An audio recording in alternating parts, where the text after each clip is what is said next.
top of the morning to you. Did you find a good place to store your silver? Actually, a number of them. But it is no longer of great concern, due to the fact that I seem to have lost most of my silver in an unfortunate camping accident.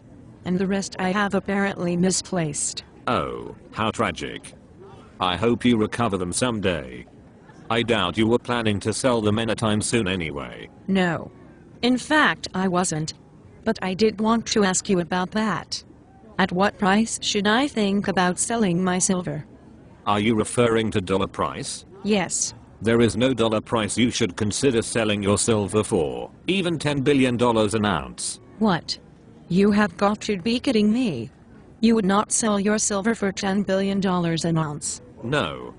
Even in the case where my salvage crews finally dredged up my lost silver from the bottom of the lake, I would not sell an ounce of it for $10 billion. Why is that? Are you familiar with the Reichsmark? And what happened to it in Weimar, Germany? No. In June of 1922, the price of gold was 1 million Reichsmarks. Oh my. That is very high. Yes. And do you know what the price of gold was 7 months later in January of 1923? No. 10 billion Reichsmarks. You have got to be kidding me. No. If you would have taken your gold, which you had purchased earlier for the price of 1,000 to 10,000 Reichsmarks in the early 20s, and sold it for 1 million Reichsmarks in June of 1922, you would have had a 100 to 1,000 fold gain. That sounds like a great game. Yes, it does.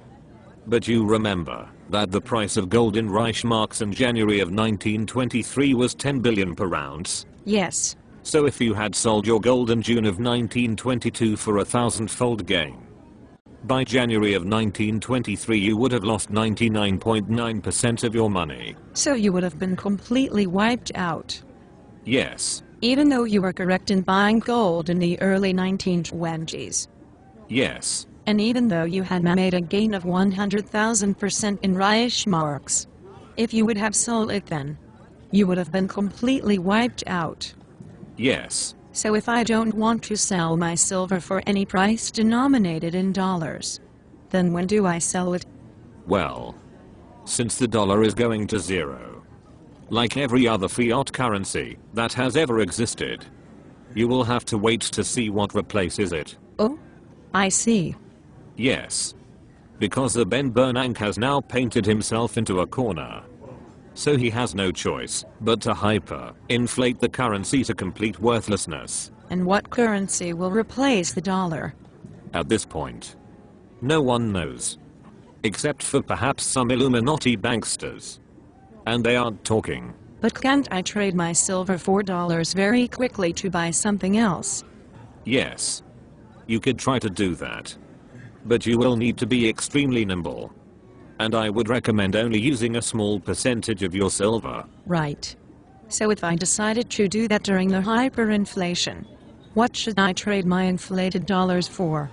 It will have to be something else that is tangible, such as farmland or other types of unencumbered and depressed real estate. Okay, I will hold my silver through the coming hyperinflation, and will only use a small portion of it to pay off dollar debts or buy farmland. Excellent. Goodbye.